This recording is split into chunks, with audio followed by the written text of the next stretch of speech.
तीर्थंकर देशना को भी लेकर के हम चल रहे हैं साथ में।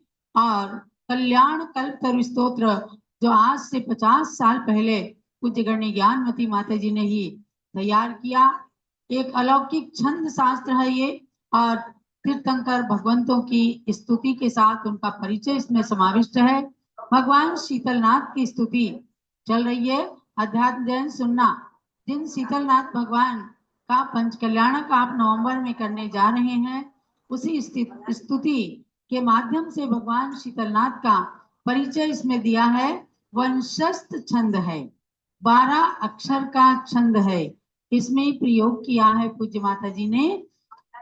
चतुर्दशी पौष शुभासिता मता सुकीवल ज्ञान महोत्सव युता सुरा सुरेन्द्र मुनि पुंगवै श्रिता सशीतला सात्रधि शीतलाय में। भगवान शीतलनाथ के लिए कहा गया कि चतुर्दशी पौष शुभाशिता मता, यानी पौष सुदी चतुर्दशी को, पौष बदी चतुर्दशी को भगवान ने केवल ज्ञान की प्राप्ति की, तो सुकेवल ज्ञान महोत्सव युता, केवल ज्ञान के महोत्सव से युक्त हो गए। अर्थात देवताओं ने, इंद्रों ने आकर भगवान के केवल ज्ञान कल्याणक को मनाया पौष बदी चतुर्दशी के दिन। और उसके बाद कहते हैं सुरा सुरेंद्र ही मुनि पुंगवई शिता, सुर असुर और इंद्रों से और मुनि पुंगवों से आश्रित, अर्थात जिनके समोसरण में गणधर मुनिगण देवता इंद्र इंद्राणी मनुष्य चक्रवर्ती और यहाँ तक त्रियंच भी सब जा करके 12 सभाओं में बैठकर भगवान की दिव्य ध्वनि को श्रवण करते थे।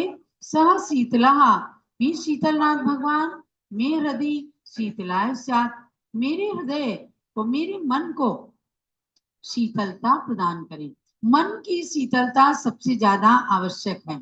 आप चाहे कितना एयर कंडीशन में बैठ जाएं, चाहे कितना ही चंदन का, मोती का, गंगा जल का प्रयोग कर लें, लेकिन मन की शीतलता तो राग द्वेष को दूर करने से ही होती है।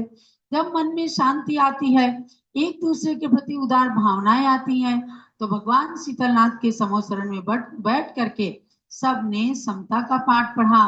ज्ञानमती माता जी इस वंशस्थ छंद के माध्यम से भगवान शीतलनाथ से प्रार्थना कर रही हैं कि भगवान शीतलनाथ, मेरे मन की शीतलता के लिए भी आप निमित्त बनिए। अर्थात आपके दर्शन से, आपकी भक्ति से मुझे भी मानसिक शीतलता प्राप्त हो जाए और एक दिन ऐसी शीतलता मिल जाए कि हम भी पूर्ण शीतल अपनी आत्मा को करके आपके समान समोसरण की लक्ष्मी को प्राप्त कर सकें। भले ही छोटा छोटा स्वाध्याय करते हैं, लेकिन इस रत्नत्रय महोत्सव के अंदर इस तीर्थंकर देशना का भी पान करते हुए आप सब अपनी आत्मा का कल्याण करें और इन स्वाध्याय से ज्ञान की वृद्धि करके भगवान शीतलनाथ की जन्मभूमि भद्दिलपुर जो बिहार प्रांत में है, आप सब जा करके एक बार दर्शन अवश्य में करें। जब लोग शीतलनाथ भगवान की